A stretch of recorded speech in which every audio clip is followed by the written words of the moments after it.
来看第二条消息，一个中国配偶伫社群平台宣传统战台湾的影片，去互移民署废止移亲居留，伊10天内离开台湾。昨一个中国配偶发布上新的影片，讲伊会当留伫台湾的时间，对本地6个月变做10天内爱离境。好，移民署讲话啊，讲因强调讲毋捌同意伊伫废止许可了后，搁通踮伫台湾6个月，嘛强调讲3月20日进前无离开台湾，会甲伊强制出境。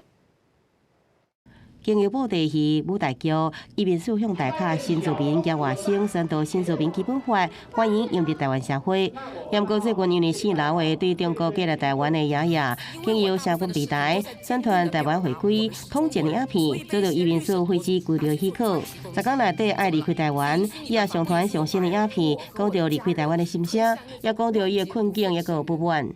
原本移民署告诉我，因为我有孩子处于人道主义，让我收到废止居留证公文后去找他们，可以在台湾停留6个月陪孩子。现在有一个新的决定，要求我在10日之内离境。对此，移民署强调，约谈了后认定爷爷涉嫌违反《两岸人民关系条例》这规定，依法废止居留许可，10天内底爱离境。处理的立场甲原则从来无改变。留女鼓吹武统言论的行为，引发社会高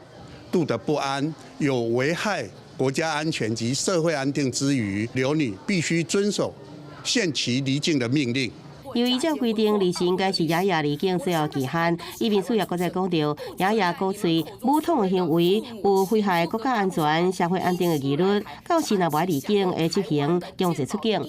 记者综合报道。